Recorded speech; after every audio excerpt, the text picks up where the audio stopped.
There's a detail from the Wall Street Journal report about Donald Trump's deteriorating health that Donald Trump is taking way more aspirin than doctors recommend. Why?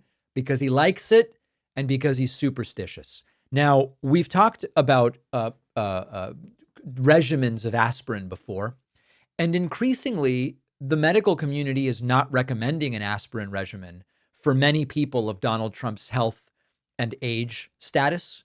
But when you were doing it, you're supposed to take, I believe it's called a baby aspirin. It's like 81 milligrams of aspirin. Trump is taking something like 2 or 3 times that. And he says that that's why he bruises easily. Trump says, I've been taking it for a long time. I'm superstitious. And he even went on to say that aspirin is good for thinning the blood. He doesn't want thick blood pouring through his heart. He wants thin blood. And so that, combined with superstition, is why Trump is taking way more aspirin than he's supposed to be taking. Now, routine aspirin use is increasingly not recommended at all for people of Trump's age, unless there's a very specific medical reason. Why? Because bleeding risks do go up. Trump taking this much aspirin might explain why he bled after his hand was just nicked by high-fiving Pam Bondi and hitting her ring. The bleeding risks go up and the benefits go down.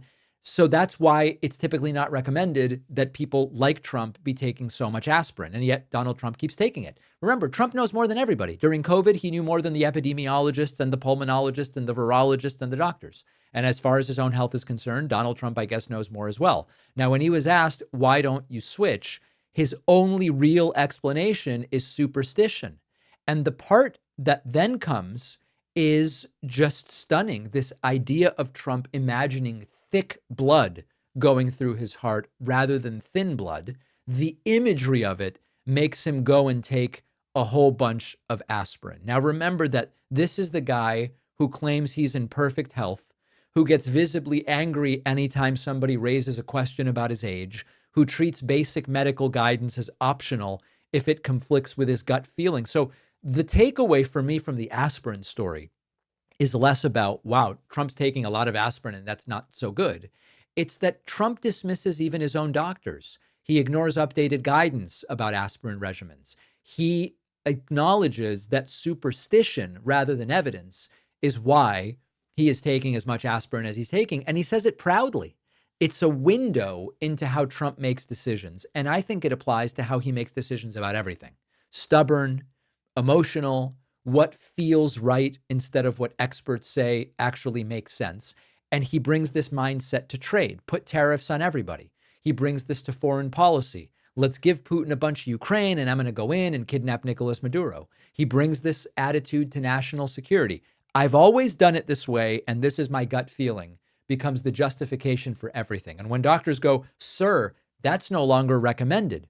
Trump's not curious. He's not cautious. He goes, I'm superstitious and I've been doing it this way for a while. I'm going to keep doing it. So when we see unexplained bruising and we hear evasive answers about Trump's health, and we're told for months about Trump's MRI, which never happened because he got a CAT scan, remember that Trump openly admits he overrides medical advice because of superstition and habit. And he goes and gets to kidnap world leaders and have the nuclear codes, despite this being how he makes decisions and this being how he thinks about anybody who is an expert in any field. He was serious in terms of his belief when he said, I know more than the generals.